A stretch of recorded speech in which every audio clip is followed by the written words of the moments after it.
Hey everyone, Meinke here from MLive.com. Joined as always by Justin Rogers. A couple of days away now, Justin, from the third preseason game for the Lions. It's always the most important. It's the most game-like with starters playing into the second half.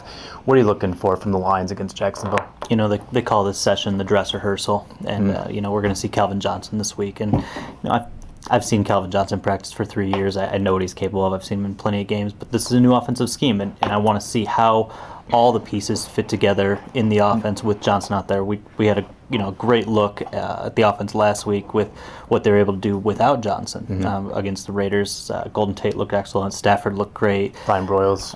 The whole offense really clicked, and now they're going to add their biggest, most important weapon to that. Yeah. And really, I expect Stafford to go 20 for 20 and throw for 400 yards by half. I mean, that's kind of what they've set me up for in terms of expectations. So we'll see where it goes. But Joe Lombardi spoke to us this morning, and he made a good point, and I agree with him, that not having Calvin out there has forced Matthew Stafford to develop a rhythm and a chemistry with the secondary receivers. And that's been a knock on him for a long time now, is that Stafford relied too much on Calvin Johnson. And that's, of course, a byproduct of Calvin Johnson being so great, and it's also a product of the Lions not having capable pieces around him. The Broyles pick has yet to pan out. Titus Young was a miss, obviously. Burleson's been hurt for a couple of years. So he's kind of hamstrung there a little bit in the personnel and stuff. But having Calvin out the past couple of games has forced Stafford to establish chemistry with Golden Tate, and you've seen it with Ryan Broyles. He's been one of the biggest surprises, I think, of the preseason, and that's been good for the offense. And now you add in Calvin, it's going to make the whole thing very interesting, and we'll see how they use Calvin. The biggest change appears to be how much he'll be moving in the offense. Yeah, some have speculated that was kind of one of the main purposes for keeping Calvin out. I don't think so. No, I think it's the health. It was completely the health, but it was a nice added benefit. On the defensive side, I think we've seen kind of what they're going to be. They're going to be a blitzing, aggressive defense. Nick Fairley still going to be with the second team, but he did talk today. Yeah, he did, and he's been demoted now for a week plus, and he's still not a starter. And C.J. Mosley's been starting for him, and Mosley's played better. He's practiced better, and I think that's the most important. Well, one of the important things to remember, because the story is so much about Fairley and his demotion.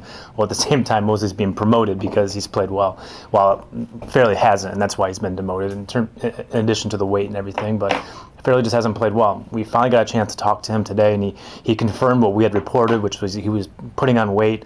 He said he weighs 315 now, which is up from 295 in minicamp. And it was a little concerning to me that he didn't really own it. Like he said what the problem was, but he didn't own it. He said, my ideal weight is 305. And then we asked, are you comfortable at your current weight, which is 315? And he said, yeah, I'll play at this. This is fine, and I still expect to be a starter. I mean, he's 10 pounds heavier than his ideal weight. He says that's okay, and he still expects to start. I see a little bit of a problem in accountability there with Fairley. I don't think he's quite got where he's at. It's slowly coming around with him. I mean, we saw him last week, and he was distancing himself from his teammates, was aloof during practice. We're not seeing that this week. He's coming around. He's more vocal on the practice field. He's participating. He's working harder. I don't believe he may be 315 now. I believe he was higher than that at some point. He has 320 plus. Slowly started to knock some of those pounds off. We also talked to defensive coordinator Terrell Austin today, and it was interesting. He put the onus on the coaching staff to motivate Fairley, where everything Caldwell set up to this point is it's personal responsibility for the players at some level to get that way. But Austin said, not everybody is self-motivated. I know Caldwell wants self-motivated guys, but not everybody is, and he sees it as his responsibility, the defensive line coach's responsibility to find what makes Fairley tick and get him going. Put you on the spot right here. Week one, who's the starting defensive tackle next to Ndamukong Suh? Wow, it's tough. I know. Yeah, no, it is.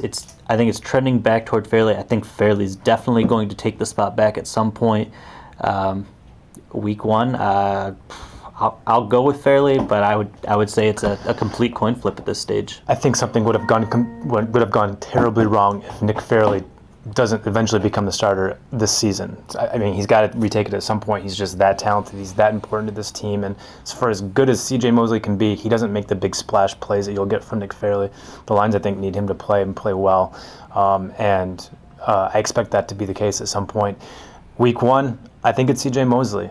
And I'm saying that because I think Fairley has the opportunity to earn that spot back. But if he really doesn't lose the extra weight, if he doesn't improve his practice performance, then he's not going to start. And I haven't seen that yet from him.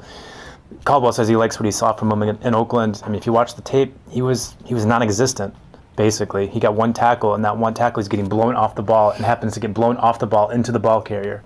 I just don't see what he's done different. And as long as Mosley continues to practice well, I don't see any reason to have him in there in Week 1. Eventually, I expect Fairley to get his head on straight once he realizes what he's playing for this year, and to retake that spot. That's the greatest, or the strangest part of this all. I mean, a lot of guys, money drives them. A contract year motivates them. They get going. They put extra effort into that season, and we really thought that was going to be Fairley this year. And not even money seems to really motivate the guy. The guy just coasts in everything he does, and who knows if it'll click if Austin and the coaching staff can find that magic formula that gets Fairley to play his best. Yeah, they're trying, and you have to assume at some point he's going to turn it around. But that's a storyline to watch. Lions have the third preseason game of the year on Friday at Ford Field, and we'll be there with all the updates. For Justin Rogers, I'm Kyle Meinke. We're MLive. Keep it right here.